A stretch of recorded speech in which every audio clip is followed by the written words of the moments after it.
Hi there, everyone. There's Gerald here and Tony. Tony today is gonna welcome to the Freedom Friday. Tony today is gonna talk to us about a really fascinating topic, and I think it's one that's gonna blow our minds and something that a lot of us haven't really wrapped our heads around yet. Mainly because we just have no idea which way it's gonna go. I mean, it's something that's gonna open up so many possibilities that it'll be interesting. So Tony is going to talk to us about the various implications of metaverses on different levels, the economic and financial implications, the possible spiritual implications, and lots more. So yeah, take it away, Tony. Yeah. Hi, Gerald. Hi, everyone. Uh, yeah, this is a fascinating topic. The metaverse, uh, I think, presents some incredible opportunities and also some certain challenges, and definitely there's some challenges there when there's certain forces, I believe, at work behind the creation of the metaverse, which may not be so savory for humanity, but ultimately it's humanity that will decide the outcome. So, without further ado, I'll just share my screen and I'll bring up. I have got quite a few slides for this one, so I will just share my screen.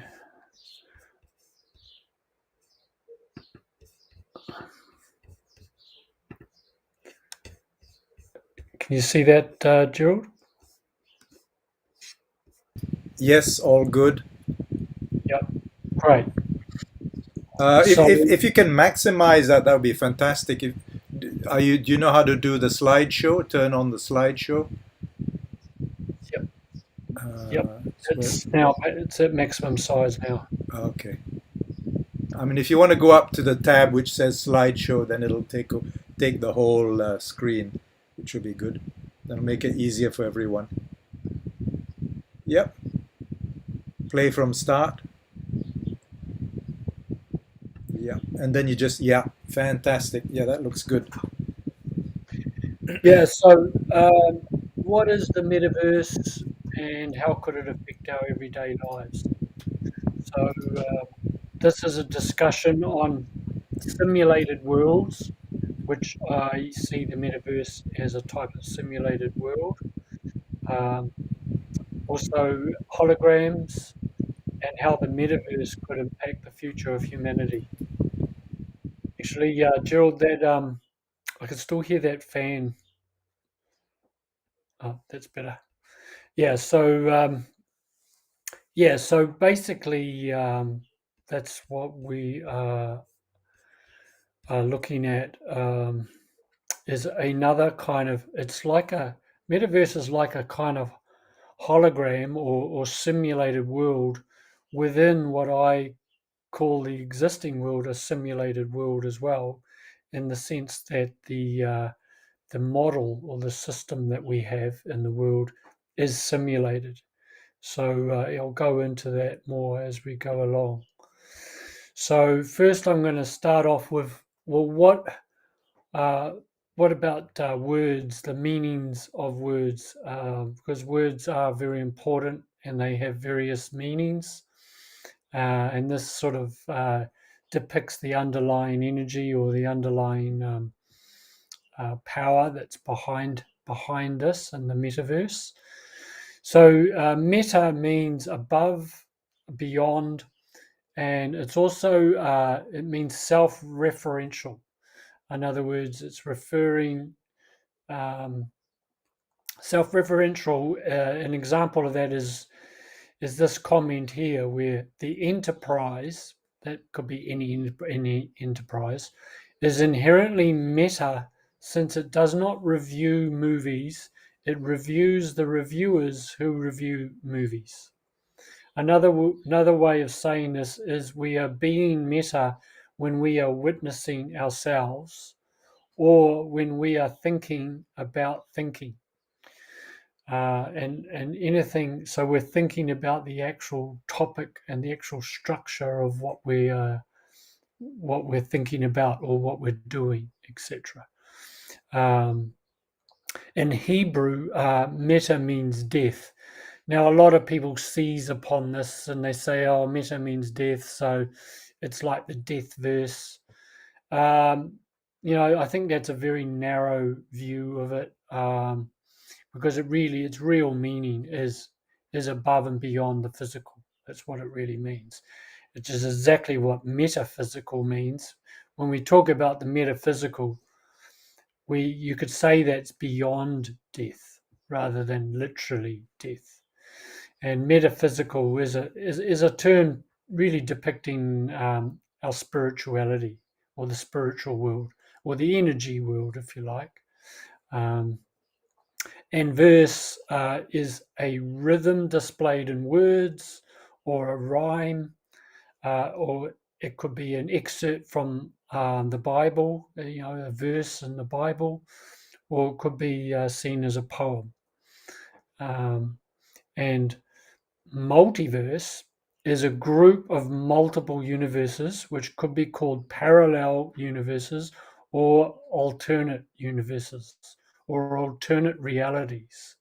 So I basically see the metaverse as another alternate reality that is appearing in our reality here, in this current reality. So now I'm going to look at simulation. What is the meaning of simulation? And this is actually from Wikipedia. Sometimes Wikipedia can be quite good when they're talking about things like this. Sometimes they're full of BS, but I quite like this depiction of simulation. Is the imitation of the operation of a real-world process or system over time. Simulations require the use of models. That's very important in this context. The model represents the key characteristics or behaviors of the selected system or process, whereas the simulation represents the evolution of the model over time.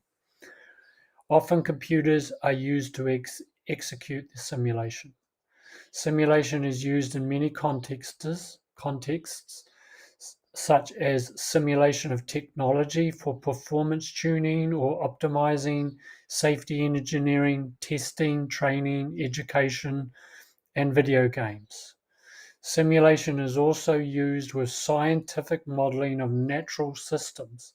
This is very important because this is how I see our current world. Our current world is a simulation, and it's simulating natural systems into artificial systems. So to carry on, or human systems to gain insight into their functioning, as in economics. Now, our economic system is a classic simulation. So simulation can be used to show the eventual real effects of alternative conditions and courses of action. Simulation is also used when the real system cannot be engaged because it may not be accessible, or it may be dangerous or unacceptable to engage, or it has been designed but not yet built, or it may simply not exist. Um, Key issues in modeling and simulation include the acquisition of valid sources of information about the relevant selection of key characteristics and behaviors used to build the model, the use of simplifying approximations and assumptions within the model, and fidelity and validity of the simulation outcomes. Procedures and protocols for model verification and validation are an ongoing field of academic study, refinement, research, and development in simulation technology or practice, particularly in the work of computer simulation. So the metaverse is a classic computer simulation, actually AI simulation as well. It's very AI driven.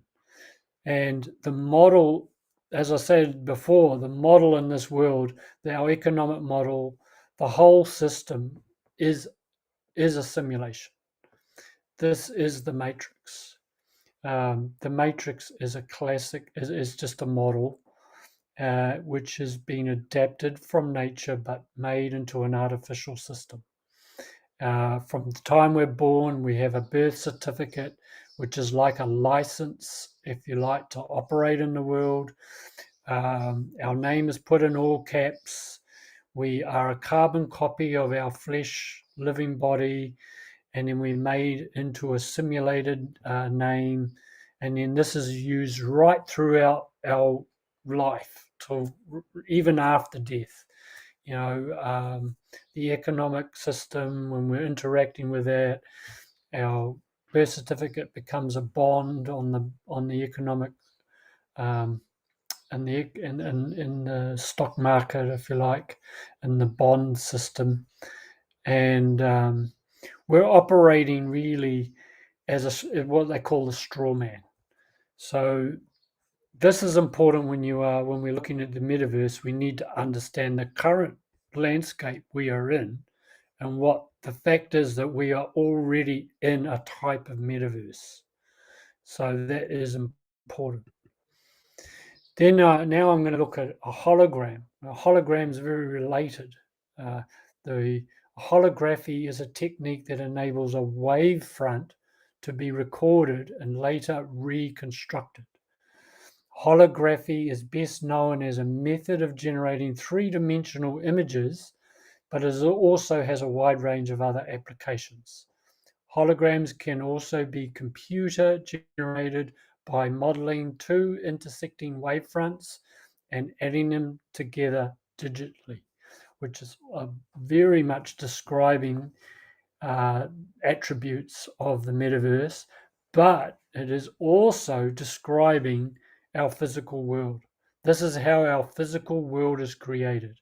All physicality is a hologram because we are created by intersecting angles of light. That is an absolute scientific fact. Nothing is actually solid in our physical world. It is 99.9999 all the way to infinite space. So that is a reality that we are in, and this is why it's really important to understand the difference between our physical body, energy, spirituality, materialism, and everything else in between.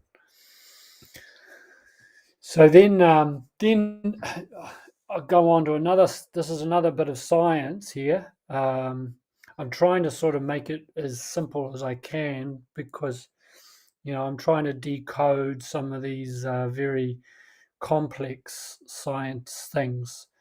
But bear in mind, a lot of the science that is in our world we know is 99% rubbish. But there's elements of truth in it that we need to extract. And one of those is string theory. And we're hearing a lot about string theory at the moment. So just to quote again this quote, the holographic principle is a tenet of string theories and is a supposed property of quantum gravity that states that the description of a volume of space can be thought of as encoded on a lower dimensional boundary. Now, that boundary is physical light. So that is very important. I wrote an article about this recently about physical light is the boundary of our matrix. It's the boundary of our simulation. There is a lot more outside the boundary which our science, our conventional science, will not touch. It won't go there. It won't go into the quantum field. It won't go into plasma and prana and photon belt and this sort of thing. So Yeah, so that I just wanted to make that point. Such as a light bound, like a light boundary, like a gravitational horizon. Leonard Susskind said, the three-dimensional world of ordinary experience, i.e., the universe filled with galaxies, stars, planets, houses, boulders, and people, is a hologram, an image of reality sighted on a distant two-dimensional 2D surface. String theory is the idea in theoretical physics that reality is made up of infinitesimal vibrating strings smaller than atoms, electrons, or quarks. Now, that is describing the quantum field to me. That is my take on this is that the strings are actually energy lines, vortices, and an aspect of the actual torus field, which is what creates all material things, all physicality, our body, everything is created on these strings of energy, which are really just energy waves. They're absolutely right about the vibration, about the vibrational side. Everything is vibrating, everything is frequency, and everything is resonating. So with that in mind, I'm going to go a bit more into the metaverse itself. Applications of the metaverse, creating a virtual reality or augmented reality. So different applications are gaming is the big one. In fact, the metaverse has been created on the gaming community. They have now created a gaming community of there's 2.5 billion people. That's a third of our population are either casual or regular gamers. And when I heard that statistic, I was actually quite blown away. That is a that is a massive amount of people, and a lot of these gamers are very very fanatical about it. They're even earning money in now money to game. They've made it very easy uh, for the gamers to go into this reality. It's really escape to me. It's an escape from physical reality, probably because they don't see the current reality in the world as very savory. So it's a natural human instinct to want to escape something that is distasteful or is not so great. I know a lot of gamers are probably quite, introvert, or they're very, they're very probably quite scathing on the way the world has been run. So this is a way for them to escape into another reality.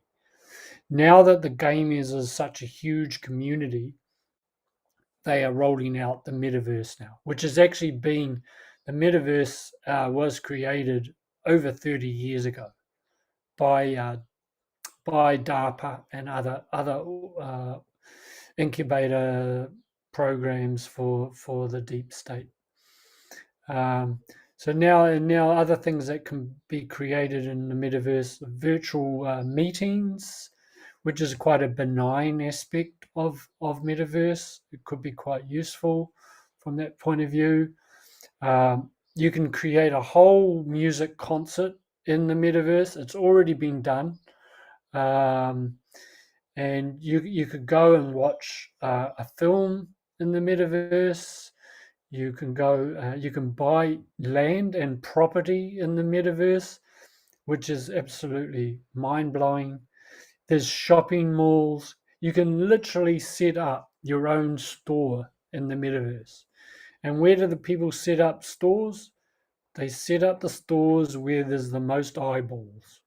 They're setting up the stores where people are congregating and going, and they know that by creating these, they know the people are coming. They're building it, they know the people will come. So it's something that cannot be stopped. I think it's just it's already too big, it's too much happening. The big boys are driving it, so this is the way we're going. It's also a place for people to socialize with other avatars, they call them, or simulated people. There can be games, sports happening in the metaverse, and a lot more that I don't even know, but I'm sure there's a lot more coming that's basically going to incorporate every area of life. So, what technology is required for the metaverse, and what terminology is used in the metaverse? So, the metaverse needs 5G technology. I'm not going to go into the whys and wherefores of 5G because that's not the subject of this. But let's just say that there are some very nefarious aspects to 5G, especially when it's at higher gigahertz rating. I think that 5G and 6G, even 6G, which is phenomenal, could be it could be very debilitating, and a lot of reports write that. However, it depends on the actual frequency that that this technology is set at. Certainly, when it gets to 60 type gigahertz, it is going to be very, very debilitating. But it can be also set at other ranges, which could be actually very, very beneficial. So we don't need to just focus on the technology. We need to focus on how it's being configured and who is configuring it. But let's just say for this, this is why there's a big push for 5G now, because the metaverse will not be able to operate on a current 4G technology. That's very important. Also, it's going to be very AI driven. It needs artificial intelligence for this, and there is a theory out there that we are controlled by an AI super machine now, which some people refer to as a kind of an alien technology. Now, I don't know about that. I think that that's possible, but I do know that we are being very controlled by AI just by having our phone in our hand all the time, being in front of the computer, just already just by mere virtue of never being far away from our technology, from our phones and computers. There is certain AI that can harvest what we're thinking, what we're feeling, and this has been fed to some kind of, I think, a supercomputer somewhere. You could call this the AI super machine that processes that, and this is how it knows it's keeping a pulse on the humanity and what we're basically thinking, feeling. It's certainly capturing where we're going, like where we're spending our money. But this is going to be taken up to a whole new level if the powers that be get their way. But we are already heavily influenced by AI, and we don't even know it. So I'm going to touch on these taboo subjects, and I'm going to bring them to light because I think they need to be aired. The internet, obviously, the metaverse needs the internet, and it needs digital money. It needs the blockchain. It needs crypto. So that's where the crypto will interact with us. The hardware, it needs the head. You need these special headsets for the virtual reality. You'll need your phone as well. It can operate on the phone. You need your phones, computers, and certain computer chips as well. Very advanced computer chips. Software required is the blockchain, as I mentioned, and the metaverse runs on a kind of engine. It's like a super machine. It's where they literally digitally record everything, and then they make a super imposition of it into this engine.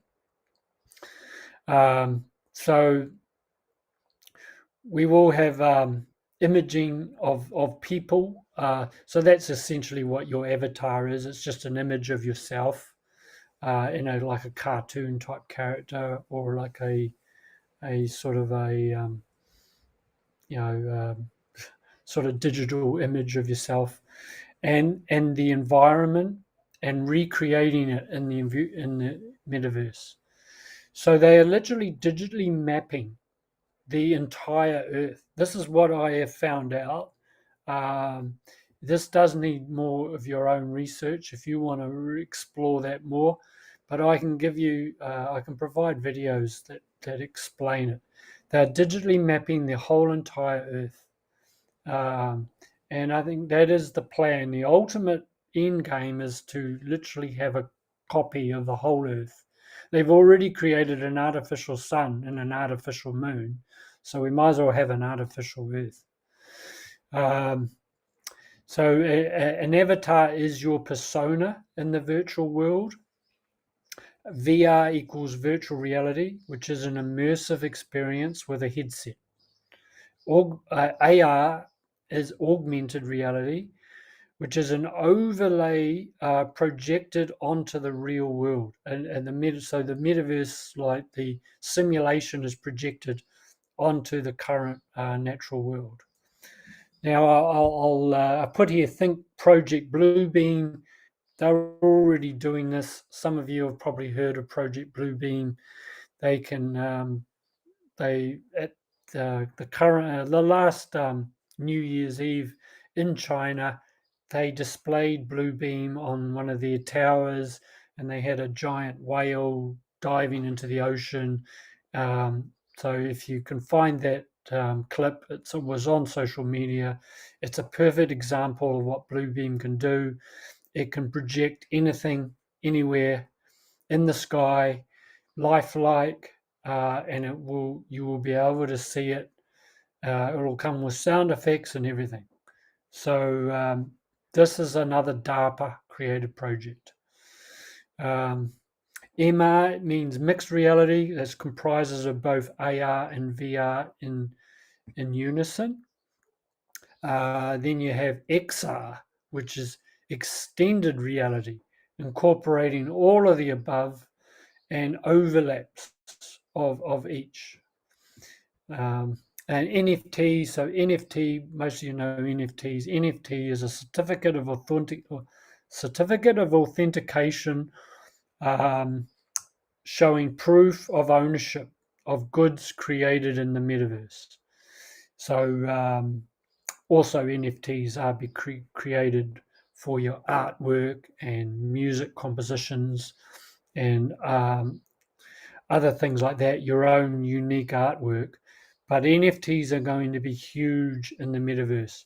These will be traded. These will be a form of exchange happening in the metaverse. People will be exchanging their own NFTs in that reality.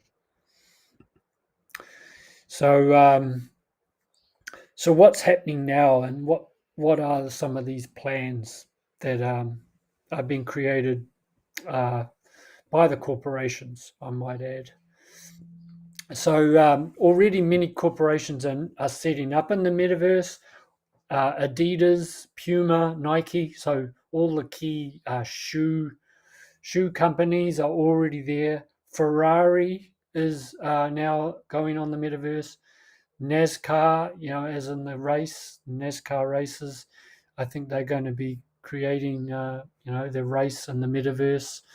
Samsung have set up a shop in the metaverse already. And I know there's a lot of others. I can't remember them all, but there's a lot of corporations spending hundreds of millions of dollars, setting themselves up there. It's quite incredible how fast it is really happening. You can buy land, as I said before, you can buy land in the metaverse, and a piece of land in the metaverse is already sold for $4.2 million. So I find that incredible. It's just mind blowing. They eventually will link offline and on. Sorry, that should say online and offline, not offline and offline. Online and offline into a seamless reality. So really, they want to create this metaverse reality or unreality, if you like, so that it becomes an all-consuming aspect of our life, and you will be able to obviously move between both offline, the natural universe, and the natural world and the metaverse. um, I also a goal is to recreate a whole, as I said before, a wholly alternative Earth will be created in the metaverse. So that is something that I have discovered. I'm still researching that more as to how they're going to do that. But basically, they're digitally mapping the whole Earth. They've already recreated a couple of cities and I've already captured that in creating a metaverse engine over these. They use Google Photos. So someone was showing, I think Microsoft was showing that using the photos collected in Google, they can.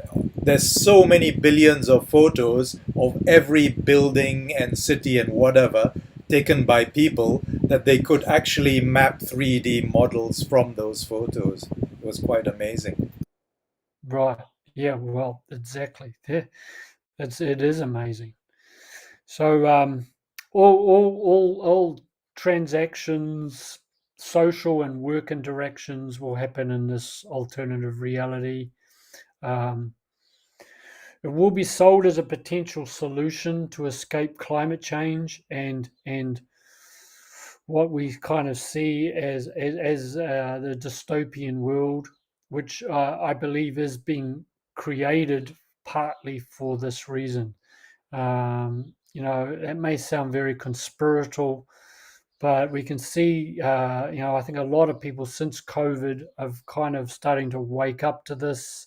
It's definitely a major social engineering that is happening, and it is pushing us towards a cashless society. It's pushing us towards working from home, working remotely. It's pushing us into lots of areas that we otherwise wouldn't have gone through our own volition. So, and I think that part of this is that all digital money, CBDCs basically, that's what I call the central bank digital money and programmed money that's centralized, uh, will be tracked to your carbon usage. In other words, if you're buying a holiday, and you're flying, you could well be docked from that, or you could be severely penalized or whatever, or they might even block the transaction. This is actually happening. This is actually, this is actually, well, it's happening in the sense that it's been well planned. I've seen lots of evidence of it. I've seen it in documents. I've seen it being spoken about by these people. So this is not a conspiracy. So all you have to do is delve into it, and you'll find it is a fact. This is all part of linked to the climate change. In other words, carbon has been demonized, but it's really just a way to herd us into another way um, of living where we get surveilled and tracked and all of that rubbish. So what the metaverse is really the metaverse is a timeline split. It is a classic example of how we are creating two Earths. And the metaverse is the physical manifestation of that timeline split. And many people choose to operate in the metaverse rather than in the real, natural Earth. But you know that that's something that can require more discussion. But this is where it comes down to people, and we've got to choose what our reality is. We've got to choose where we're going, without going into victimhood, without feeling like we're not being coerced into this, but it is being presented right in our face, just like how this current system is. So it does limit our freedom of choice when you've got all this other stuff going on around. The propaganda and mind control is getting off the charts right now. So anyway, so the lower timeline is the metaverse as a second Earth. It denotes a timeline split from our physical, natural reality. And I think this is part of actually the goal, actually. And COVID was created to move us away from individual freedom to a collective hive mindset that is focused on full control of humanity. An AI controlled world with robotics, transhumanism, the Neuralink that Elon Musk talks about, and quite a few others, nanobots, and this is also where the vaccines come in, because the vaccines contain nanobots. Transhumanism, it's just making us more machine-like, getting us used to the idea of working with AI, robotics. Ultimately, what they want to do is try and download a person's mind and soul into AI, which I find really incredible. But some of these people, they call them intelligent. I think that's really just dumb, really. But anyway, I'm just presenting what the type of world that is being presented to us, and whether we choose to go into it or not is our choice. And we could always choose the higher timeline, which is connection to a natural, biological centric world, where we interact with the metaverse. We do not get immersed in it. So we can still utilize the metaverse, but we don't have to live in the metaverse. But again, that's a choice. We might just choose not to even engage with it at all, which I could fully understand. And really, this is where we can choose a wholesome natural food, natural life, our spiritual human connection, focus on energy, the prime elements, our connection to our breath, sunshine, water, and all the things that make up a beautiful natural reality. And this is I think where we are going to see the split in society, which is already happening. Even without the metaverse, we already see it happening. We can already see how people are choosing to either go in the 3D, pure 3D. They're getting caught up in the fear. They're getting caught up in the propaganda, and they're following the rules that have been laid out.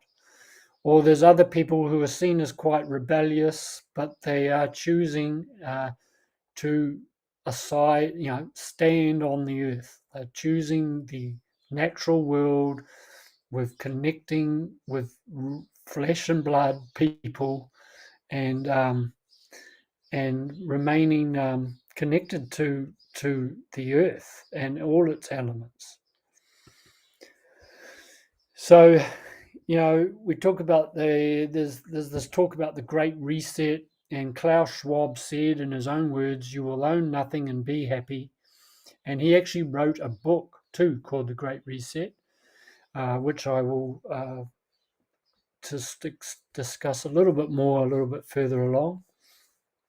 But so this Great Reset, the metaverse is all part of the Great Reset to move us away from nature, away from our land and property, and to socially re-engineer our thinking.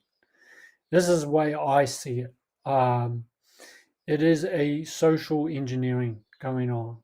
And it is well stated that they would like us off the land. They want us in the cities where all the 5G is, and where all the where all the electricity is running, and in little cubicles, little apartments, and lifted up off the land, away from our nature, in a fully artificial world. This is part of Agenda 2030. And meanwhile, all the corporations are already, Bill Gates is the biggest landowner in the world, along with the royal family. They are buying up land like you wouldn't believe. They really don't, they want to preserve all that land for themselves. God knows what they're going to do with it, but they certainly don't want us on it anyway. And so they're creating this problem. They create the problems of COVID, as a problem. So we all react, and we have solutions that then get pushed in front of our face. And we tend to take the solution because it's easy, and it seems like there's no other choice. But I reckon there are other choices, and this is where we got to stay connected to ourself, to our soul, spirit, self, to nature, to each other, and to the natural reality. In order to awaken, we must also be able to see what's planned for us. This is something that a lot of people might disagree with me, but I believe that we have to see what's on the plate now in order to move us more, in order for us to understand and then prepare accordingly. So we cannot win a war when we don't know we are actually in one. We are in a psychological mental war. It is a silent war. And again, some people might say that's, BS. Well, you're entitled to your opinion, and I'm entitled to mine. So we are in I believe, at least a mind war. And we're being assaulted from all angles. Propaganda is getting off the charts, and this confuses us. It debilitates our thinking process, and so people get easily controlled and easily manipulated, and then they just succumb, and then they take what's presented in front of them. So critical thinking tends to go out the window. So we've got to know the difference between what's actually being planned and where our attention or focus is going. This is where we need to use our critical thinking. We need to use our connection to nature, which gives us the energy, which gives us the intentions and attention to be able to sort of peacefully, I don't like the word resist, because resistance is creating a kind of opposition. But we need to, as someone said recently, we need to go to peace. We don't want to go to war. This is all part of the proclamation of peace that we spoke about a couple of months back last year. We talked about the proclamation of peace and reclaiming your sovereignty. To be sovereign is to be aware of your spirit, and it is to know that we come in peace, and we need to somehow keep our peace inside us while all of this chaos is going on around outside of us. We just need to focus on what's truth and what's right, what's love, light, and all of that, and connection to our physicality, as our physicality and our spirituality as well. So we need to be aware, and we need to be prepared. Once you know the playbook, we can then take steps accordingly that are real solutions without having our blinkers on. So this is the test. This is the test for humanity. Now this is an excerpt from Klaus Schwab in his book, The Great Reset. I'm going to read this out. At least 4 billion useless eaters shall be eliminated by the year 2050 by means of limited wars, organized epidemics, of fatal, rapid acting diseases and starvation. Energy, food, and water shall be kept at subsistence levels for the non-elite, starting with the white populations of Western Europe and North America, and then spreading to other races. The population of Canada, Western Europe, and the United States will be decimated more rapidly than on other continents until the world's population reaches a manageable level of 1 billion, of which 500 million will consist of Chinese and Japanese races, selected because they are people who have been regimented for centuries and who are accustomed to obeying authority without question. From the time there shall be artificially contrived food and water shortages and medical care to remind the masses that their very existence depends on the goodwill of the Committee of 300. That is what Klaus Schwab wrote. No conspiracy there. That is exactly his words. And if that's not put in right in plain sight, I don't know what is. So, with that in mind, the true solution is with us. It is us awakening beyond that. They can only create to the 4D level. They can only create on, well, they don't even create actually. They are not creators. They're simply, they're psychopaths who are very intelligent, but only on the IQ level, not on the EQ level, the emotional quantum, not on the SQ, the spiritual quotient. They cannot evolve past the 4D. And this is the level, by the way, that artificial intelligence works, because it's basically a recreation of them, their own selves. And I dare to say it, there is an alien influence in that. It's certainly foreign in that sense. As far as the debate of aliens and ETs, well, that's for another time. But so basically, we have to know history to understand that this has actually been played out on humanity for centuries, for thousands of years, in fact. And history is always written by the victors. So I have researched a lot of history. I've gone right back to pre-Sumerian times. I've read a lot about all sorts of different civilizations that were purported to live on Earth then, and a lot of it resonated with me.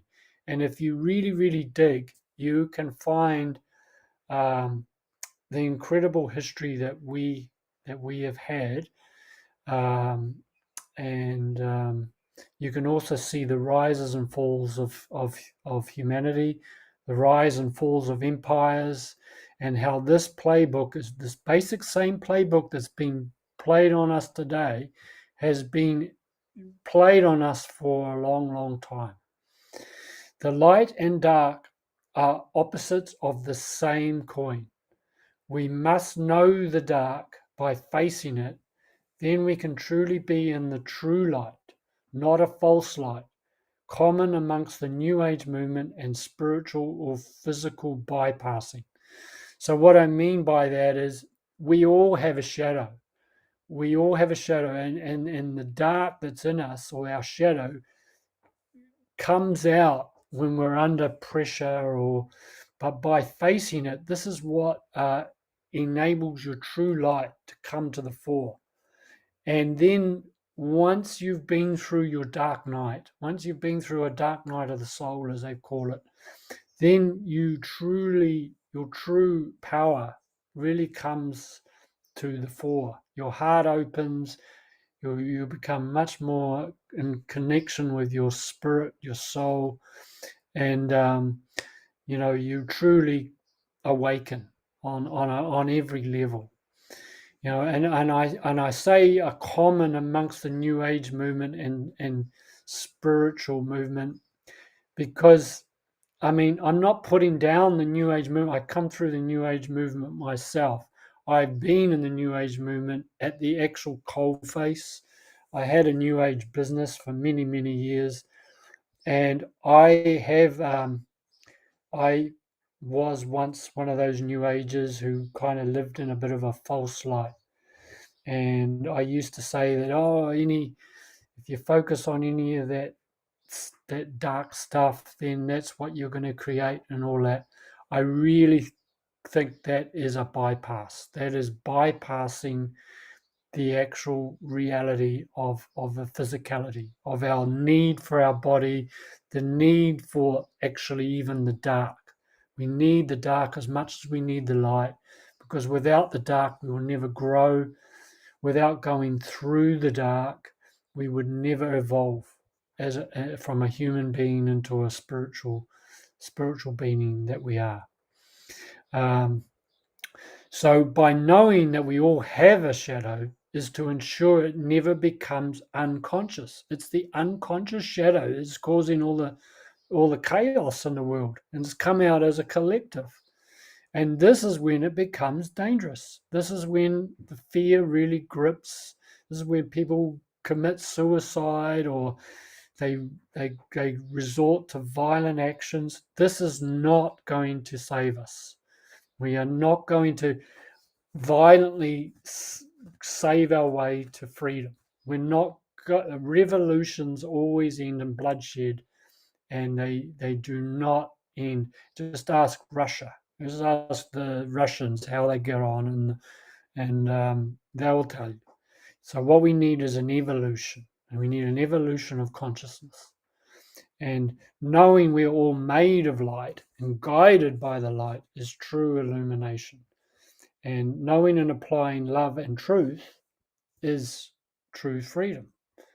So I see this as the true solutions to the current problems. I'm not going to just focus on the problem, and I'm not just going to be bypassing the problem, the earthly problem, and just sort of say it's all love and light and spirituality, and forget about the other side, because the controllers are there, whether we like it or not. They are enacting out their playbook now, and we just need to be aware. So so that's basically it. So I just seen that my Mac is about to lose its battery, so I just got to quickly go and find. Just got to go and plug it in. If you could just take over, Gerald, I'll be back in a sec.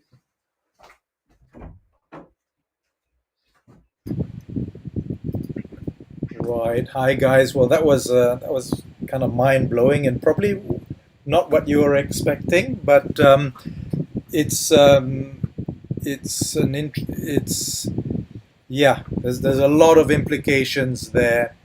Uh, I mean, the metaverse makes it look fun. It's all kind of designed to look fun and compelling, and that's what we've got used to, really. I mean, I found myself that I got addicted to computers because they made the graphics fun, they made the graphics compelling, they made it, it they draw it in, and that's how they draw young people in. So when you look at metaverse, it kind of looks cute. You've got cute avatars, you've got cute things going on, but there's also a whole range of potential for dark forces to express within the metaverses themselves.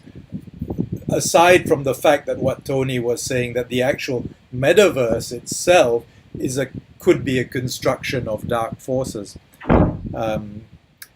It's their great reset, not ours. Yes, thank you, Blair. Definitely, we have the choice, and the way we can have the choice is by having the awareness. Yeah. So when we don't have the awareness, we don't have the choice. When we don't shine the light on the darkness, then the darkness always remains hidden. So thanks a lot, Tony, for that. That's all right. I enjoyed giving that. That took quite a bit of mental mind power for me to, because I was trying to figure out how to present it, and I didn't want to make out like advocating a dystopian world. And I think the metaverse could have a lot of positive implications that we can't see yet. Uh, Mm, but I was thinking just before, it seems like it's a simulation of our current reality, mm, but this could actually be a a simulation of other possible realities that could be very beneficial. Like we talk about astral travel, right? We're in a kind of a hologram, another sort of a metaverse, if you like, when we're in our astral body, or when we're doing lucid dreaming, or even in lives within lives. Even when we die, we're in a kind of a alternative reality. So mm. maybe the metaverse could teach us about how life does operate outside of the body. Yeah, Maybe it's a way where we can teach people about life after death, and other things like that. Um, we could, and it may be just what some people need to get them back on track. Who knows? yeah, yeah. Well, it could also be a huge opportunity for us as a community to go into the metaverse and share our wisdom, such as it is, and our knowledge and our connection, and actually be leaders within that space too. You know, I think it opens up possibilities for us to get engaged and actually then to help bring balance to psychological balance or natural or spiritual or whatever balance to the world. Yeah, yeah, absolutely, absolutely. Is the thing is that what I find a lot of people do, and including myself, sometimes when I come up against something that I don't like, you know, you tend to want to resist it. And I see a lot of the people in the truth movement and the truth seekers in that, and yeah, they're trying to screw us over, and this is their, and it's like people act like they're doomed. Mm, yeah, And we can't go into that catastrophe type thinking that I call it. We've got to do it without resisting. And the thing is, to oppose this is simply going to create more of problems for you, because with 2.5 million gamers, and I can see the way it's been built out so rapidly, there's going to be millions, hundreds of millions, possibly billions of people going into the metaverse. And so it's futile to throw stones at their glass house. yes, yes, We're going to have to find a way where we could keep our connection to to ourselves, and find a way to operate despite that, and still, yeah, maybe just, as I say, be still and know that you are God, as the yeah, saying goes. yeah, Um, but it's going to present an interesting conundrum, because we'll have this definite polarization going on in the world, mm, and it sort of offers up the question of how do we best navigate this, yeah. if the world is sort of being split in two. Mm. Yes, it's very tempting to say, well, I think I'll just go and hang out on the beach, and just escape all that. Or Mm. seeing that the metaverse could be like a Trojan horse into our lives, well, we could ourselves become the Trojan horse within the metaverse to actually go in and disrupt it and yeah, In a good way, we could yeah, be like that's right. the Trojan horse that unleashes true, like, all the things we love about crypto and DeFi, is offering up Yeah, the true. To me, the best thing out of this is the decentralized nature of crypto. yes, Creating NFTs in themselves are a wonderful thing if you can get to keep your own intellectual property, decentralized data. Mm. storage so that it doesn't fall into centralized hands. And yeah, maybe the metaverse might have some uses for us, and maybe in the workspace for Yeah, as educators, like you say, or as maybe we could set up shop there as well, exactly. and then talk to them about spiritual kind of reality and um, Well, to yeah, remind people, I yeah, think wisdom is actually being reminded of our connection, and so as people get drawn into all this unreality, we can actually be people who can remind them of what we used to know about reality and say, well, this is what we used to know. This is what we saw. This is what we see. And as we remind people, then ultimately resonate with that and they remember. And you know, I think the whole thing about spirituality is actually remembering who we are, remembering the connection that we came from, and it's yeah. inherent in all of us, no matter how far down the rabbit hole we go. I couldn't agree more. To know who we are and why we're here. I wrote that post on my Facebook page today. Right. That is the fundamental. That's ground zero. That's where we need to start. The fundamental knowledge of self. There's nothing higher. It was written in the Mm. Greek.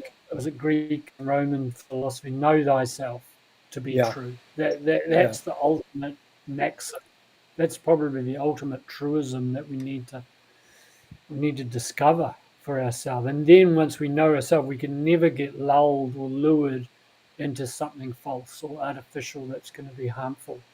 Yeah. We will always do the right thing. When you know who you truly are, you'll always do the right thing. Mm. It absolutely is right.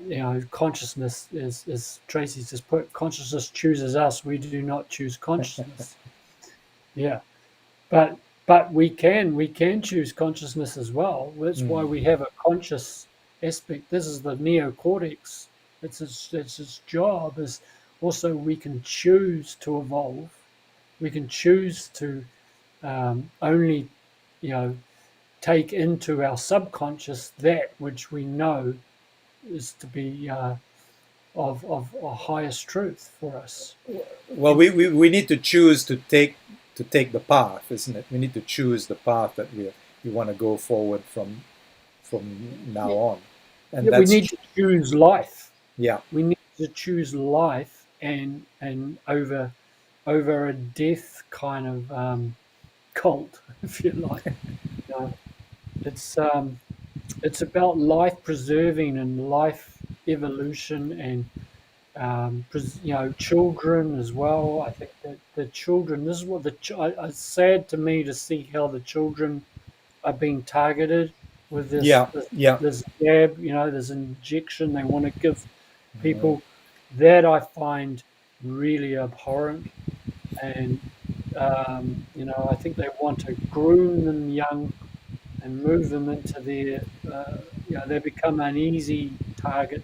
Uh, Become the future consumers of this corporate world, and it's just got out of balance. It's just too far out of. I'm not against technology at all. I actually think technology, even though it's got a lot of nefarious aspects, I think the technology could be one of the single biggest things that actually bring us back from the brink Mm. of Yeah. these current times. If it's used by conscious people, if it's developed by conscious people, and it's maintained by consciousness, Mm. then it will always be used as a tool for good. It could Yeah. it could be like a gun could kill someone, or it could also be used as a deterrent to be killed, Yeah. right? So just like that with technology, we can use it to harm or we can use it to help. Well, one of the reasons I'm very positive and bullish about DeFi is that I see a lot of very ethical people actually working on DeFi and creating DeFi, and there are people who are actually for decentralization for the very reason of, what you mentioned, Schwab and his committee of 300 and whatever. That's complete centralization shit. And so that's why a lot of the people in this space, and they could be physicists, developers, entrepreneurs, all sorts of people, are totally against that, and that's why they're working in this space. So I feel very buoyed up by when I see people talking and whatever about the various projects that they're doing in this space. Yeah, and that's why I'm very open to sharing it with you guys. If you get the chance, watch what's it called? Uncensored Crypto, I think it's called. I put out it's a series that's coming out right now. They're screening it free every day, and they are interviewing a whole bunch of people around the implications of crypto and DeFi. And I think yes, Kath Knight. I think it will actually give you a lot of hope, because of so many great people in that space. Yeah, yeah, no, I totally on that page, and also I'd like to. This is why I think at this time it's very important for us to have some economic financial sovereignty. Yeah, We, if we just let go of, if we lose our wealth, we lose our access to income, we lose our land and our property, and we lose that combined with this allowing the technology to be used in a nefarious way, then that is not a good future.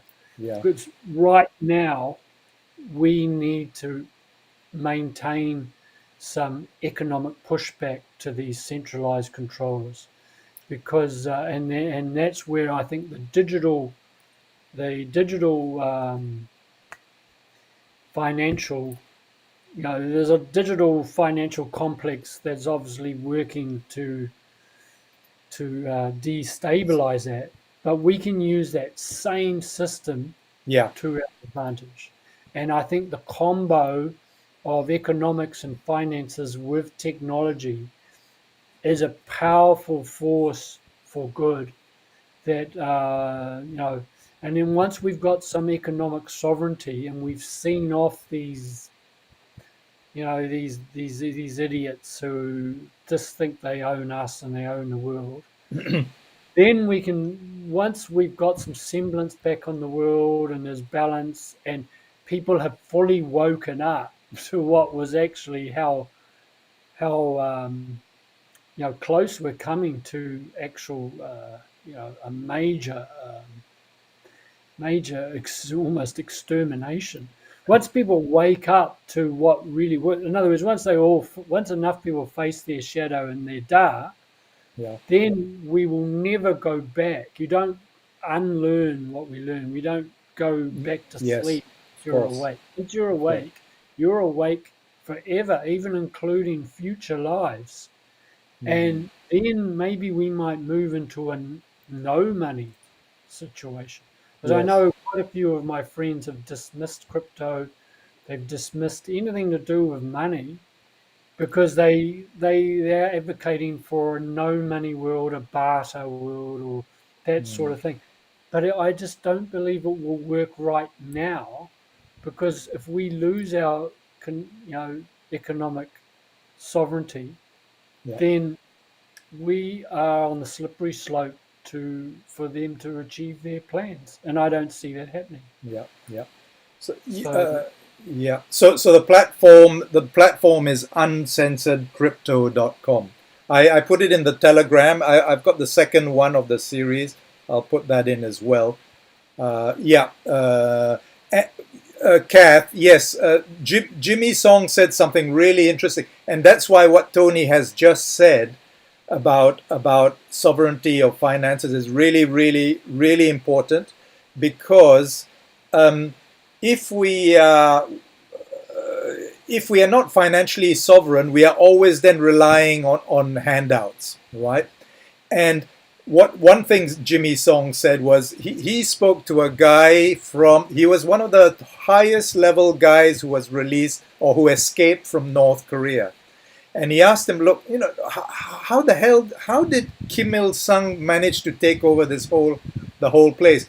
And the guy said, by offering free things.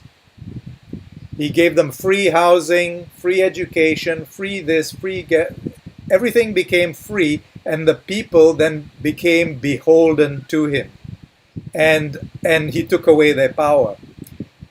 And then he related it back to how we are given free things in our society. Facebook was free, wasn't it? Google was free. So we went into the free things, and then we realized we became the products. We were then being sold to the advertisers, the Google advertisers, the Facebook advertisers. So watch out for free lunches Yeah. because there may be no free lunches. So become financially sovereign and buy your stuff, Yeah. And this is where I put my conspiracy hat on, and I look Yeah. at COVID, and now they're talking about a universal basic income, and look how dependent people are on the government now for Mm. the handout, and Yeah. and that's all around the world. This isn't just an isolated thing. This is a worldwide coordinated thing that cannot be done without a high degree of planning before the actual COVID happened.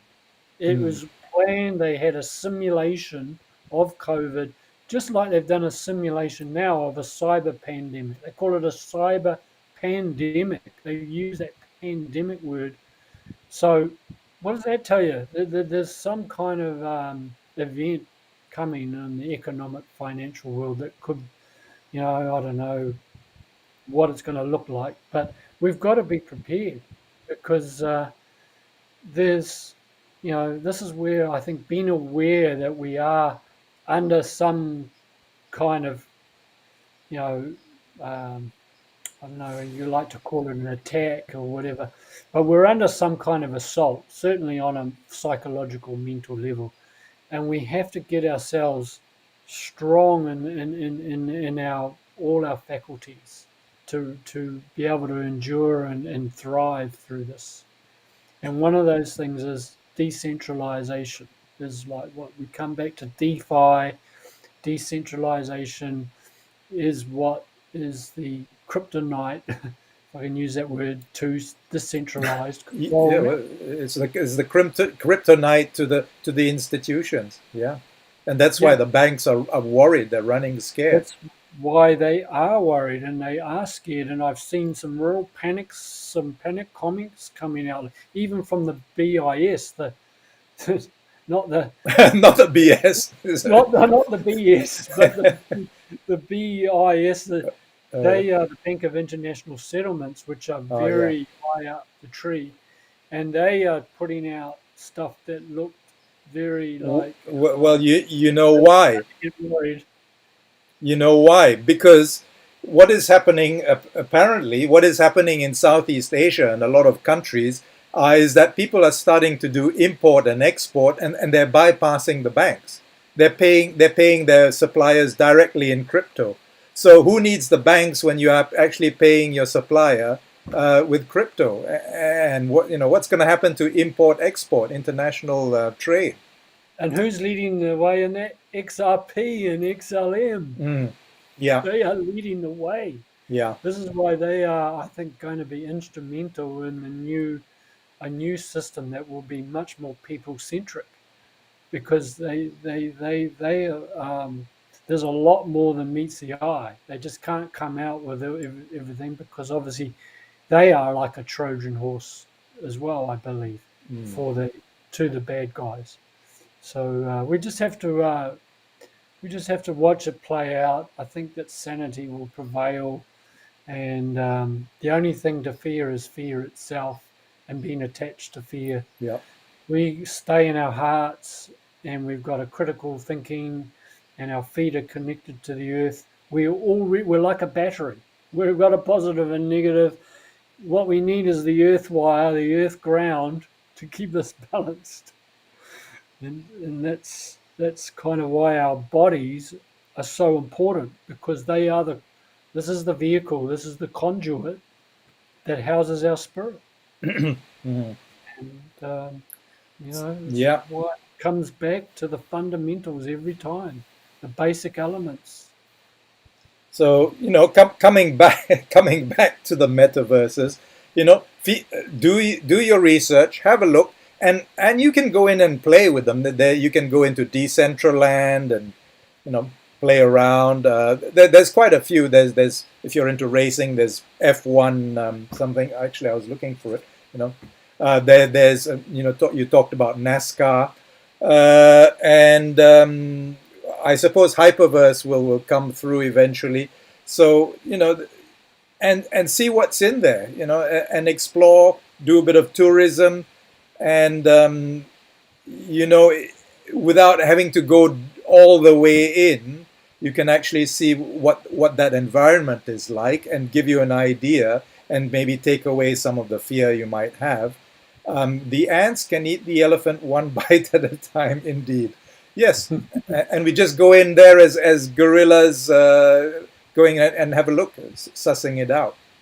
Well, I plan Nice, to nice anyway. comment, sister. Yes, yes, yes. I Keeping up think the family tree. saw Turkish takeaway with a sign outside their window, pay by Bitcoin here. Oh yeah. Yeah. Well, we've got whole nations going on to Bitcoin. Apparently in El Salvador, within 90 days from like virtually 0% adoption, they now 90% of the people have got Bitcoin wallets. Or was it 70%? Which is huge, so it should really be interesting to see what happens there. Yeah. Mm, mm. Whatever you Yeah. say about Bitcoin. Well, look, Bitcoin is been instrumental in getting us this far. I Mm, don't put down Bitcoin per se. I just think its technology has now been superseded, and it's mm, being controlled by those centralized controllers that we love to hate. It's not actually real DeFi. It's DeFi by sort of default, almost. mm. It's CeFi by default.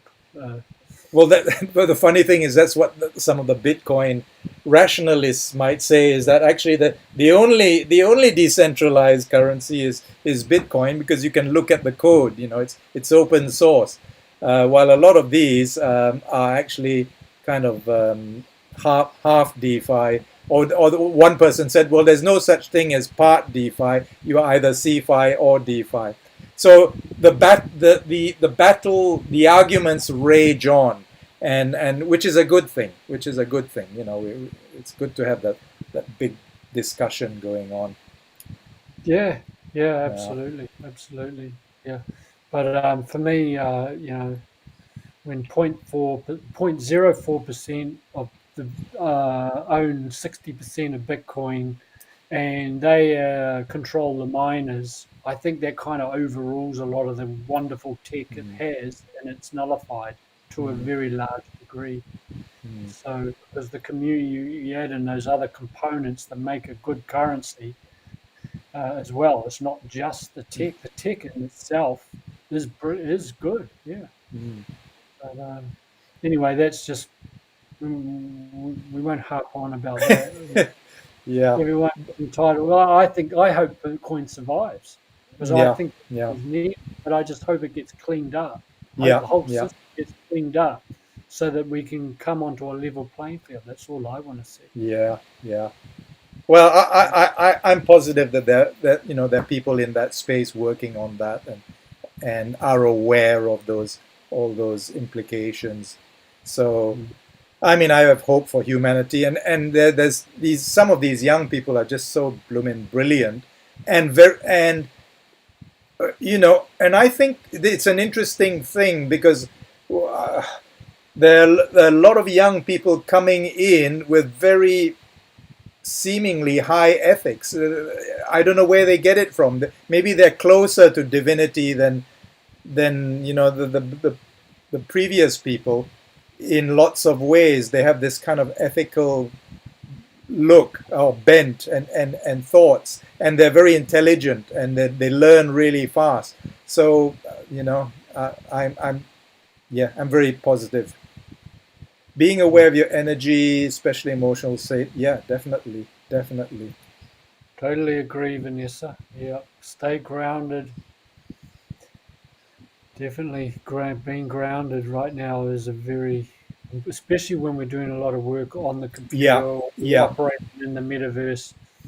Then we can probably continue to interact with the metaverse rather than getting sucked into it yes, and and becoming consumed by uh, it. I yeah. mean, really is the amount of time we do online now could be seen as just as debilitating as what the metaverse is. Yes, yeah. I would yeah, much prefer a powwow under a big tree or something. But yeah, well, here we are. Yeah. But yes, do take time to go out onto the beach, walk barefoot on the beach. There you go. Yeah, being me says, sat watching with feet in the water with a crystal. Just go and walk barefoot wherever you can. That'll help you get grounded again, especially if you're feeling these days, anxious, caught up by all the things that are going on in the news and all that. It's really important to hook back into the rhythms of nature. Mm, absolutely. I love nature. I absolutely love it. I find excuses to get out there as often as I can. Gardening, even just mowing the lawns. I always Mm, feel so much more energized when I do things outside. I think it's the sunshine. I think it's the air, certain breathing, and I think it's the connection with the actual earth as well. That all combined together tends to shed off any uh, sort of weird, when you're feeling a bit drained after being online all day and stuff, yeah, or when I've been in the car all day, I can spend half an hour outside and it can literally put me into a better state than what I was before I actually left the house. yeah, yeah. There's And and definitely something in it. and what we've been talking about, emotions here, if you understand that emotions are actually energy, psychic energy, prana, and the disturbing emotions are disturbed prana, then you don't need to place so much importance on the emotions, but place more importance on reestablishing your energy field, and you find then the emotions tend to take care of themselves to a large extent. Uh, Mm. yeah. Yeah, it's, I mean, emotions get embedded into the subconscious, and then there's a lot of beliefs laid around it. Mm. That's why they can be far more powerful than thoughts.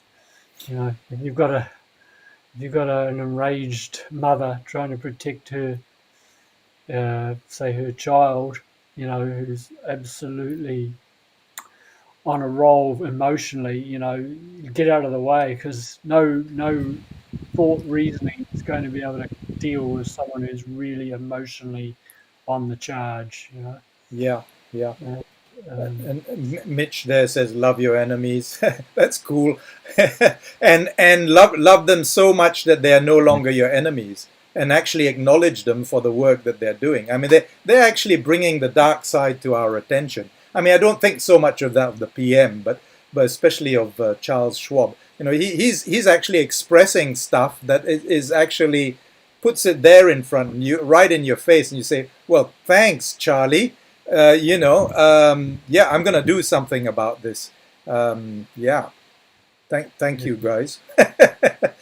Yeah, that's why I say being aware of that and not going into denial or doing a spiritual bypass is very important. It Yeah. doesn't mean focused on it. It just means we're aware it's there, and then we get to work to create the world we want. Mm, But if we don't know it's there, we can live in a kind of a easy, like a bubble that's like there's a word for it, solipsism, where it basically says that the only thing that's important is yourself, and you can do whatever you like. And basically, it's a belief in a purely subjective world and no objectivity at all, and that Yeah. is dangerous. That's actually one of the tenets of Satanism, Mm. is that everything is subjective and there's no concrete or objective truth. Yeah. And that's what we want to get away from. And the fact is that Klaus Schwab and his clowns, they are a type of, they are an objective, there's an objective truth happening there. They actually exist and they actually have this as a plan. And that's that's that's what it is. You can't deny Mm. it when you look. Oh, we're getting lots of interesting stuff coming out here. I'll address Angela. Yes, emotions are a chemical hit, and this is the whole thing where emotions are the interface between our physical body and our mental body, as prana is. So that's why I said the pranic body, according to the yoga theory of the five sheaths, is the interface between the physical and the mental. And so when something happens into the mental space, then it expresses in the physical space. So when you have a chemical hit, it's that physical expression. Now, if you change your mental state, that can change your chemical state. Or if your chemical state changes, it can affect your mental state. So, yeah. And that's why when the psychiatrists, focus so much on trying to treat you with chemicals, they're only looking at one side of it. And, you know, and they forget the other side. The other interesting thing is Vanessa says, I wouldn't falsely love someone. Don't falsely love someone. Really love them. We are all in this together. Well, this is my opinion, okay? We are all in this together. The divinity is one. Satan was created by God, and there's nothing apart from divinity. So once we can get to that, then we can actually really love whoever. And I think that once we actually get to that, then that reality is going to change anyway. All these are reflections of our own shadows. Klaus Schwab is a reflection of our shadows, as was Hitler and all those crazy people. Oh, there we go. Thank you, Mitch. Yes, I agree with that. Yeah, totally. Absolutely. Yeah, true, It's an true. opportunity for us to see our own shadow and our own dark. Oh, really interesting stuff coming out. Yeah, the tatwas, yes. Um, Yeah. yeah. So we're all on a learning journey, and we are always challenged. So this is great. Um, as above, Yeah. so below. Well, that's wonderful. I think on that positive note, I think Yeah, that's probably a good time to wrap it up. But yeah. Thanks very uh, much, guys, for being here. Yeah. love the engagement. Thank Mm. you, everyone. Thank you, Kath. Thank you, Vanessa and Angela, and being me as well. Yes. I like being me as well, Yeah, actually. yeah. I like being me too. Yeah, I kind of like myself most of the time. Okay. Well, thanks a lot, guys. Have a fantastic weekend, and we'll see you. We'll see you next week. Yeah, yeah, Yeah. yeah. Well, thanks, Gerald. Thanks. Have a fantastic time. Thank you.